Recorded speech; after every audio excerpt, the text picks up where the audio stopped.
Welcome to the Successful Nonprofits Podcast. I'm your host, Dolph Goldenberg, and friends. Today, we are diving deep into CliftonStrengths with John Augusto. And trust me, this is an insight-packed session you will wish you heard sooner. John Augusto is an associate dean at Georgia State University and has spent much of his professional life in academia, doing research, and also finding ways that research can be applied so that actually the research that is done impacts lives today. And that's one of the reasons, frankly, why I was very excited when one of my consulting colleagues, Ellen McCarty, said, "Oh my gosh, you have got to talk to John Augusto about CliftonStrengths." So Ellen and John work together as CliftonStrengths coaches, and together they have been doing consulting work with for-profits, nonprofits, and government entities using really this CliftonStrengths model. They have helped build stronger teams and, frankly, stronger team members. So today we're going to be doing a deep dive on ways to increase human potential. And by the way, that also means our potential and the potential of our teams by identifying strengths within individuals and within the organization. Hey, John, welcome to the podcast. Dolph, I'm excited to be here. I think this is going to be a really insightful session, and I'm looking forward to our conversation. Well, thank you. And so am I. And I know you and I were exchanging some messages before this recording session, and you had shared something about a young college student you were working with, and you had that student kind of have a light bulb moment about strengths. Yeah, Dolph, I've been very fortunate in my career, both at Georgia State and previously at the University of Kansas, to work with some outstanding students. And one of the things I liked about and still like about the CliftonStrengths assessment, both at Georgia State and at the University of Kansas, is that it introduces talents and strengths to a group of individuals who are starting that development arc, not only professionally, maybe they're first-time computer science student and they're starting to identify what does it mean to be a computer scientist, but they're also developing their personal identity as well. And I think that's really important that we recognize both the professional in that young first-time student, but also that personal development. So at the University of Kansas, I was part of a group of individuals that rolled out CliftonStrengths to all first-year students. So as part of that rollout, at the orientation, we would do what I call a quick and dirty 45-minute discussion about CliftonStrengths. So I had a group of students that day in the room. It's about 40 students in the room. And we're sitting there and I'm going through kind of the nuts and bolts descriptions of CliftonStrengths. And I stop, as any good instructor does, and say, does anybody have any questions? And this young man raises his hand and he says, yeah, I have this thing called, I'm just looking at my report and I don't understand it. I said, well, tell me which one you don't understand. And he says, well, I'm looking at it, and I says, I have this responsibility, and I'm trying to figure this out. And I have this thing called a ranger. I don't know what that is. And he says, I read it and I talked to people about it like you told me to, and I still don't understand. I said, well, tell me what you like to do. He says, I came to college to play football. I said, well, American football or like real football? He says, no, I'm an American. He said, American football. I kind of got him, loosened up a little bit. And in that, I just started asking him questions and used the power of questions, which is, so do you play offense or defense? He says, I play defense. I said, well, what role do you play? He says, I'm a linebacker. Very, identity, very, very much there. And then I asked the question, what does a linebacker do? Now, I knew the answer, but I wanted him to answer the question for him. He says, here's my job. And he gets up and his hands start to move. And he says, my job is to know everyone's job in front of me. Like every person in front of me, I have to know what they're going to do on every play. Everyone behind me, I have to also make sure they're in the right place as well. My job is to arrange, and stops and says, oh, now I get it. My job is to arrange people in the right way, not only on the right bus, but the right people on the right bus in the right seat. And I think he just kind of had that light bulb moment of like, he saw what we call a talent theme, a ranger. He saw it used as a strength every day and said, oh, this is how I do this. But he had a name for it now. He knew what it was, but now he could name it and start to claim it as his own and say, when I'm in situations where I have to get people going, that's my natural talent. And I have to use that arranger talent to do that work. And that's my strength. What I love about that story, John, is it also, and I get this is what you're saying, but I just want to drive it home, is like it also will help him realize, oh, later on in life, whether I'm in the business world or I go into healthcare or the nonprofit sector or whatever, I know that this is a talent I've got and I can, like, this is now like a cross functional skill I can use. That's incredible. Well, and I think the other thing too is, a lot of times, especially with college students, but in any profession, that you walk into a job interview and they say, tell us about yourself. That's one of the most difficult questions to ask. It's even more difficult question to answer, which is, how do I tell about myself? CliftonStrengths gives you your report, your assessment report gives you your strengths. You can then talk about, here's the things I am strong at. I am very strategic in my efforts. I can make a plan and I can make a list on that plan and drive home results based on that plan, right? That's called strategic. I can think in the future. I have the ability to forecast 3, 6, 9, 12 months out and what that's going to look like, and then communicate that to the people I'm working with. That's futuristic. So you can really start to see how not just talking about I'm hardworking, I come to work early, or I'm a good person to work with. You can start to give examples with the language around CliftonStrengths. It's interesting because that's kind of what I was imagining in my head. I was like, okay, this young person who was a linebacker at University of Kansas, he goes into his first professional job interview and someone says, oh, what did football teach you? And obviously, there's the pat answer we all know. Oh, it taught me discipline. It taught me hard work. But everyone on the football team can say that. But, he can also say, oh, it also taught me how to be an arranger. And here's what that means. And here's how I'm going to bring that skill in addition to my discipline and hard work. So I love that. Now, John, this causes me to ask another question. So it sounds like thousands of freshmen at the University of Kansas were taking CliftonStrengths assessment. How did you all choose CliftonStrengths as opposed to one of the many other strength-based or personality assessments that are out there? At the University of Kansas, which had for a number of years a very strong positive psychology program, we had a number of researchers who were involved with Gallup. Gallup is the organization that runs the CliftonStrengths. So it became a very natural extension of that research for the University of Kansas to invest in using CliftonStrengths. A good colleague, just a wonderful human being, Dr. Shane Lopez, did a number of great research projects with Gallup, was a close friend of mine, wrote the book called Hope. Dr. Lopez was often called Dr. Hope. And the idea that his work with Gallup would carry on at the University of Kansas by using that assessment, I think was really, really powerful. And even here now at Georgia State, I work with a lot of students who are first generation, who are low income, who are students who are just trying to get that next step, that social mobility that's so key and critical. And I know, Dolph, a number of your listeners probably work in that field of providing that social mobility for those who have fewer resources. And I know at Georgia State, when I talk to students about CliftonStrengths, they get really excited because now they have a language they can talk about as opposed to I'm hardworking, I'm this, I'm that. No, I have command, and I know I have a presence when I can bring people together and get them to see an idea. And I've got words to describe myself that I didn't have before because I didn't have the resources of an outstanding top 10 high school. I didn't have the resources of having a father who was a medical doctor and a mother who was a lawyer.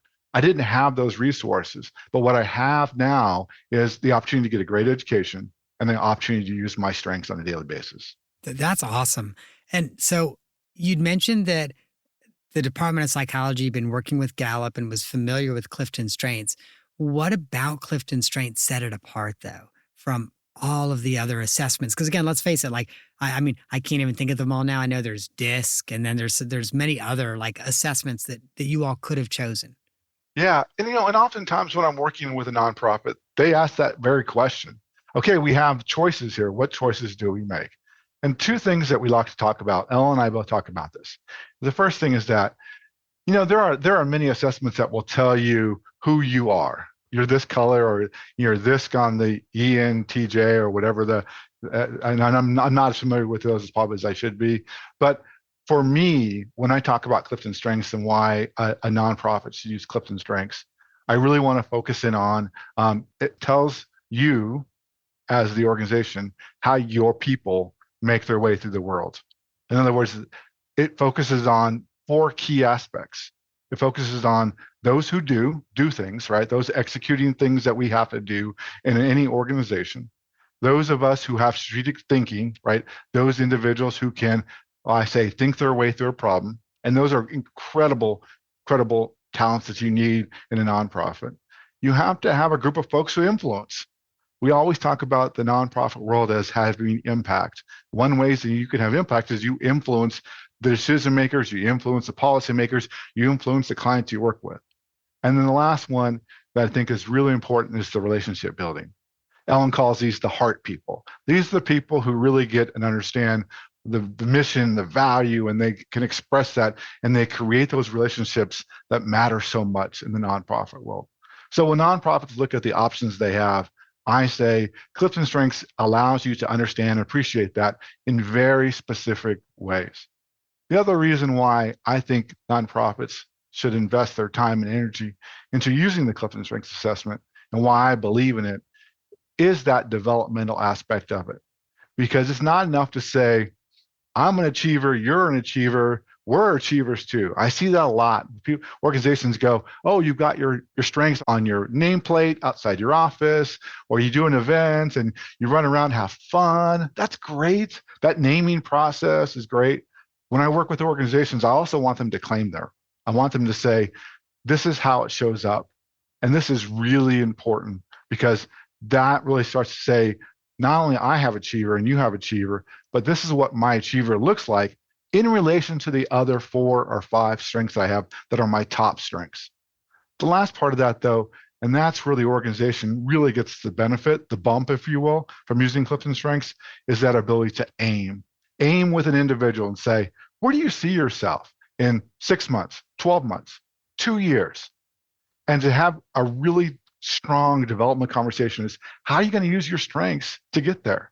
What are your 12-month goals, and how can we use your strengths to get there? And then take it out of the individual into the organization or to the team and say, as a team, here are our talent themes. Here's where our strengths show up.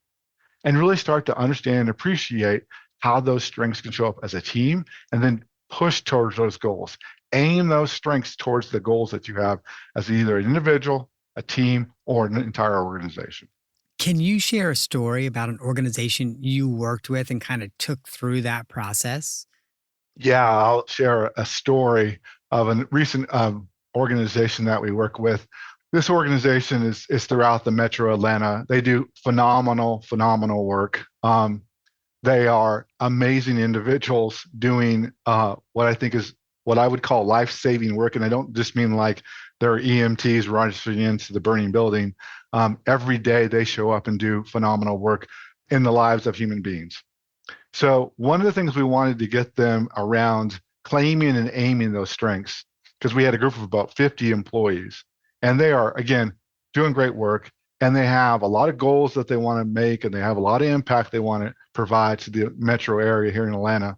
So we took them, again, action oriented. So we said, okay, a group of you, we're going to call the strategic thinkers, right? And we aligned those people by their theme. We took a group of people who are executors, right? And we aligned those people by the theme. We took that group of people who are what we call influencers. These are influencing strengths. We aligned those people. And the fourth group was relationship building. And we gave them a very simple question, which is come up with the 30-second commercial for your organization, right? Build that brand. Tell us what that brand looks like. And what's interesting is this. Immediately, within the first 20 seconds, they fell into their themes. They fell into their strengths. So what I mean by that is this. There's an influencing group. We're at 2 minutes into the session, and they could all come up to me and say, we need 15 more minutes, and here's why. And they started giving me reasons why they needed more time, right? They're trying to influence the exercise, right? Because that's what they do. That's they naturally do, right? They naturally make their world by influencing others. So we gave them a little more time. They came back and they started to do their work. So their commercials came out, right? You have the executors. They literally had a list of here's all the reasons why you want to be involved with this organization or to support this organization. And it's a list like do this, do this, do this, do this, like, and it's rapid fire, right? The relationship builders, oh my gosh, they're just like their words and they're like they talk about the emotion of it and they talk about the connection that they make. And it's just like, one of those puppy videos that you watch on social media just grabs your heart in an instant. The influencers are really starting to show like, okay, this is the impact that we have. This is the lives that we change. These are the stories we can tell that'll move you, right? The thinkers, they said, you know what? We thought so much about all the options we had. We needed more time to think about it. And the reason why I tell that story and the reason why we did the exercise is the following. They went through all 4 groups and we said, what did you learn? And within 20 seconds, every one of them said, we see the power of having differences. That I might be someone who's strategic thinking and I might be somebody who's influencing. But the way we move forward as an organization towards communicating and making impact is by having a diverse group of individuals and seeing the talents and how they show up in that diverse group can really drive on a key goal that we have, which for them was they wanted to be an organization that made impact in the Atlanta metro area. Oh my gosh, that is such a good story and good example. Thank you. And it does really underscore the importance of that having diversity on teams, which makes me wonder, is one of these, and I apologize, I don't remember if they're called traits or categories, but is one of these categories overrepresented in the general population and is one underrepresented? Yeah, it's a great question. Like who shows up where and when, right? So if you talk with Gallup, and I've had a couple of conversations with the Gallup researchers on this, the one group that shows up, I'll say, there's one talent thing that shows up a lot, and that's achiever. It is what we call the number one. And I have it, a lot of folks have it, Ellen has it as well. And I think it's really important that we say that talent theme is number one. It shows up when people, the 30 some million people who've taken the assessment, that is the number one identified theme. Now, to a certain extent, that's not surprising, right? You have someone who's motivated, whether they work in the government agency, the nonprofit agency, the for-profit agency, whether they're a college student or a CEO, there's that theme will show up because they are individuals who are motivated, right? Externally or internally motivated to achieve, right? So achiever shows up in many, many different ways. The other themes, though, that don't show up, and this is especially true in some of the work I've done in higher education, is those influencing themes. Now, I've been very fortunate. I've had friends and colleagues who have things like, command, self-assurance. These are talent themes that show up in what we call the influencing themes. And the key part of this is to remember is this. Many times, those influencing themes show up in individuals identified as male, for example, command. And we'll say as a society or an organization, oh, that person's a true leader. They've got leadership quality because they can get people when they speak, people are, listen to them. But many times I have seen in my career where individuals who identify as female will have similar talent themes. Oh, well, she's bossy. Well, she's not a team player. And it really is important for organizations to look at the talent themes, how they become strengths, but within the context of their organization and saying, are we providing that equal opportunity within our organization to make sure those strengths come up irregardless of their identified gender, right? And I think that's really important when we talk about strengths. And what strengths show us is that it's just a tool. It's a great tool, right? But it really relies on the individual or the team or the organization to use that tool to achieve their goals. And so since I think you said that influence maybe are a little underrepresented in the general population, are these static? Like, can someone say, oh, I'm going to work on my influence talent and really work on developing that? one of the things we talk about with the Gallup assessment is reliability. In other words, if I take the assessment today and then 3 years from now I take the assessment, my results should look pretty similar. And that's the reliability issue that we want to make sure we're addressing. The key part of that is this: the assessment's affected by life changes. I think I've been doing this now for 12, I lost count, 12 or 13 years. I've only had one time where someone said to me, John, I took the assessment and then many years later I took it again and had different results. So here's the specific example. She took it as an 18-year-old freshman at Baylor University, right? Right out of high school, took the assessment, learned her top 5. In fact, really got excited about her top 5. Many years later, as a working professional, where she had gone through a PhD program in New York City, right? She had moved twice for different job reasons, and now she was at the University of Kansas. Well, her 34 shifted entirely. And I was like, how'd that happen, Katie? And she said, well, here's how it happened. I did this, I did this, I did this. So she had a major shift in her life a couple of times, and that reoriented her to that. For the most part, what I see a lot when I talk to folks who've taken it multiple times is they say, I had a strength that was like at 9 or 10, and now it's become like top 5, like responsibility for me. Before I was a father, responsibility was probably 33, but you get that fatherhood vibe, and you see that little one in your hands, and you realize this human being is on you, is going to depend on you for the next umpteen years. And so now if I look at my results, responsibilities in my top 10, easy, right? It was probably 11 or 12 before fatherhood, all joking aside, and it just got pushed up because it's something I have to use.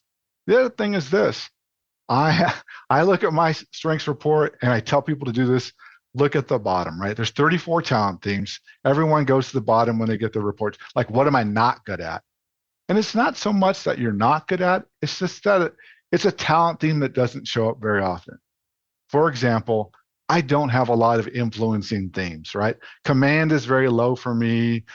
Self-assurance is very low for me. But yet in my job, I have to do a lot of corporate and community outreach for Georgia State, for the College of Arts and Sciences. And so what I try to do is I try to use who I am, as they say, be you, boo. I try to be who I am and say, okay, I'm an achiever, I'm an arranger. So I got to make a list of the people I need to talk with and get them in the right situations to push towards that goal we have. So I need to use my talent themes in order to influence others. But how I do that is not with influencing themes. I do it with just being me and saying, these are my top 5, and these are how I'm going to be successful. I will never be competitive. I'm just not. But yet I've done triathlons, marathons, half marathons, because I enjoy that achieving aspect of it, not the competition. They fly by me on the bike. I'm like, yeah, have a good race, but I'm just not that person. But my colleague who does these, uber competitive, top 5, competition theme. It is a strength, and I'd love being around that because I learned so much about it, because that's not me. Yeah.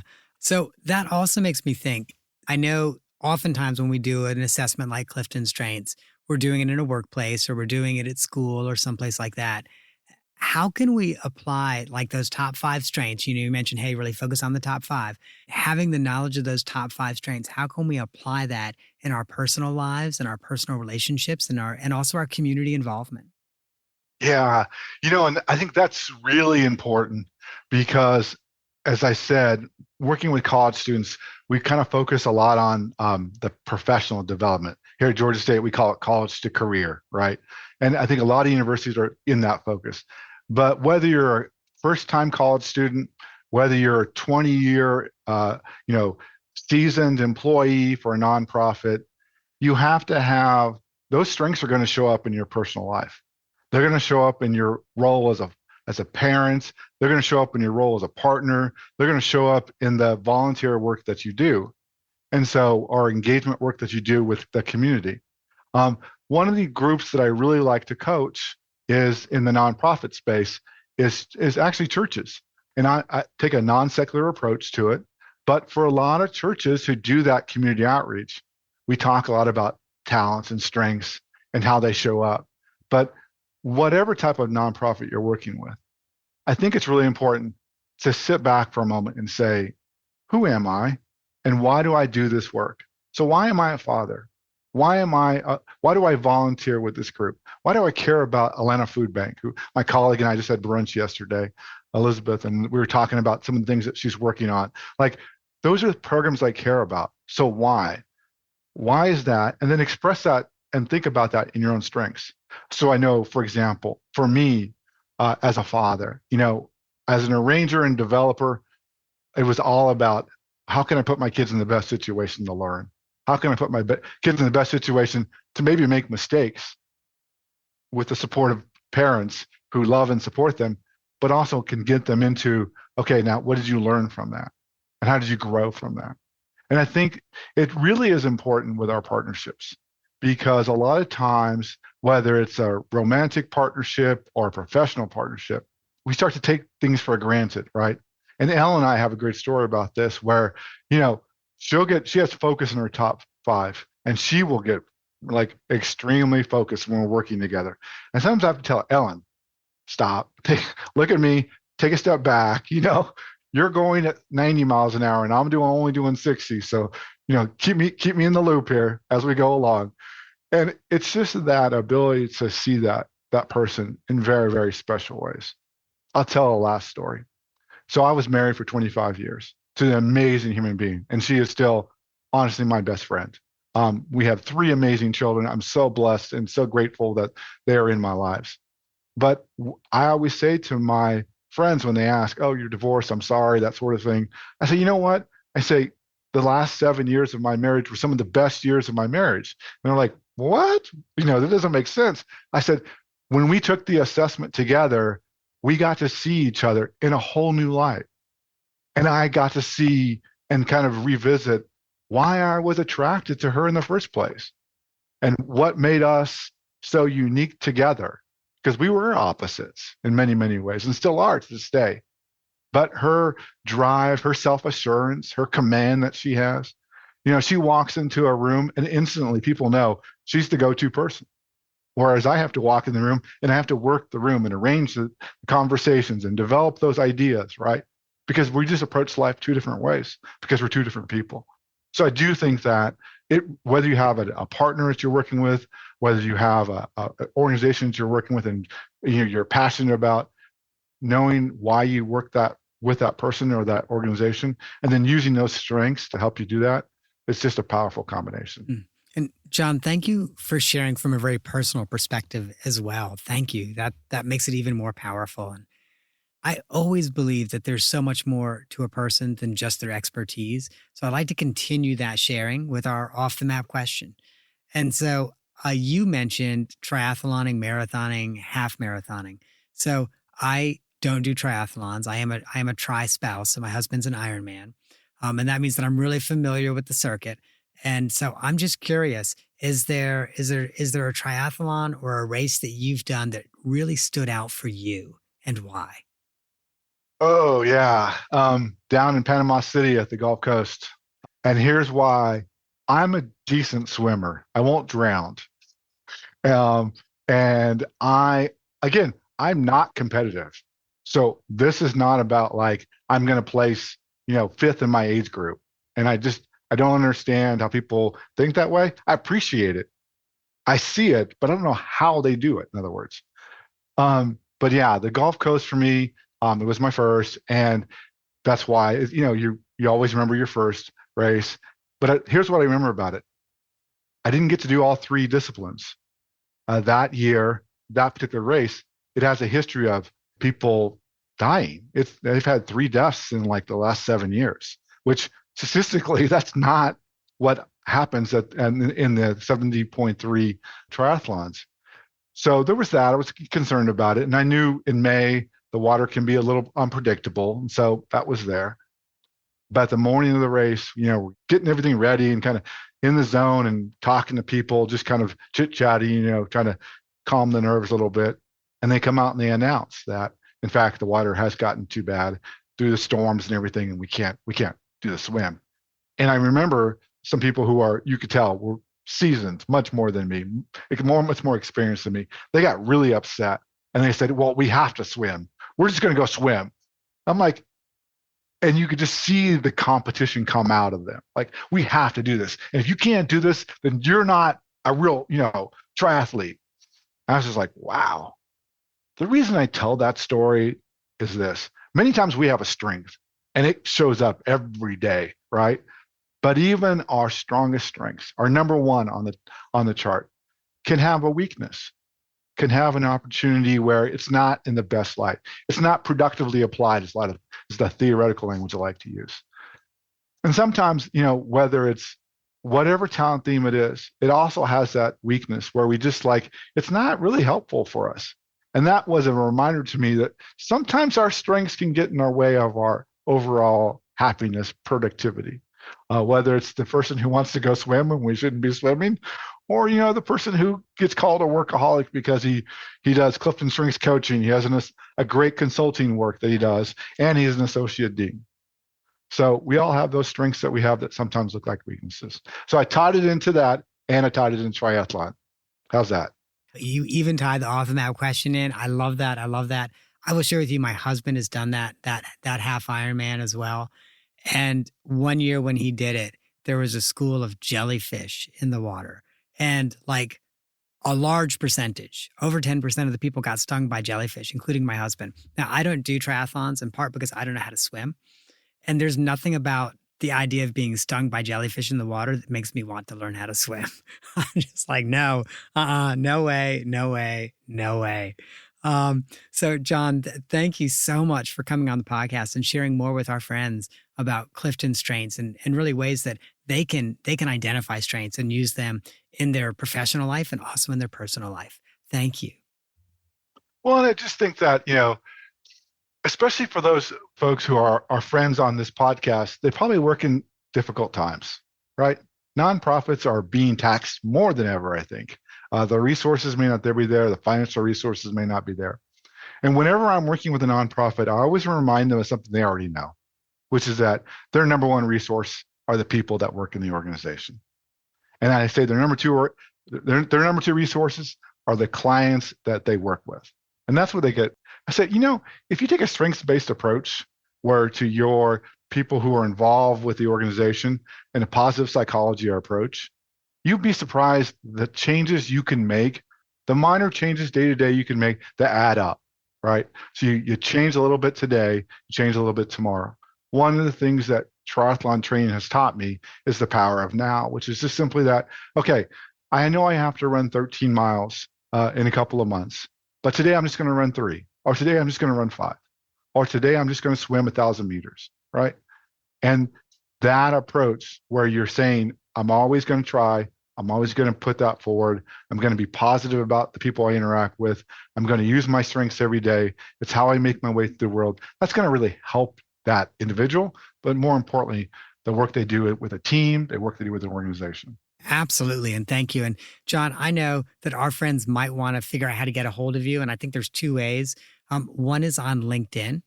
And LinkedIn URLs are always so long. So we're just going to link to that in our show notes at successfulnonprofits.com.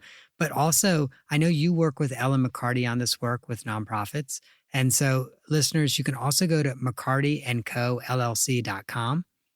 Once again, that's McCartyandCoLLC.com. And you can find both Ellen and John there if you want to find out more about ways in which they can help your nonprofit with CliftonStrengths. John, thank you so much. Yeah, it's just been a real pleasure. Ellen has an amazing career here in the Atlanta metro area. That's why we make great partners, because she brings that knowledge of what makes Atlanta and Georgia tick in the nonprofit space and has so many connections. And she's got that with a knowledge of CliftonStrengths. And what I try to do is complement that knowledge that she has of CliftonStrengths. So we'd be delighted to have a conversation with any of the friends on the podcast and just find out ways we can help them succeed personally or professionally. That's awesome. Thank you. And friends, if you found this episode helpful, there's 2 more I'd like for you to consider. And both of them are around strengths and how to really build off of strengths. The first, and by the way, we're going to go in the Wayback Machine for this, but the first is episode 187, Coaching for Nonprofit Leaders with Deb Stalling. And the second is episode 198, Fire Up Your Productivity with Peter Chattel. And while that might sound like it's more about tools, that's actually really was about how to build on your strengths so you could be even more productive as an individual and as a team. That, my friends, is our episode for this week. I hope that you have gained some insight to help you and your nonprofit thrive. And the lawyers always make me do a disclaimer, and I just got tired of doing the legalese sounding one. So here's the disclaimer today. Before we sign off, a quick game of 3 truths and no lie. Truth, I am not an accountant. Truth, I am not an attorney. Truth, neither this podcast nor myself provide tax, accounting, or legal advice. Remember to consult a licensed professional when you need one.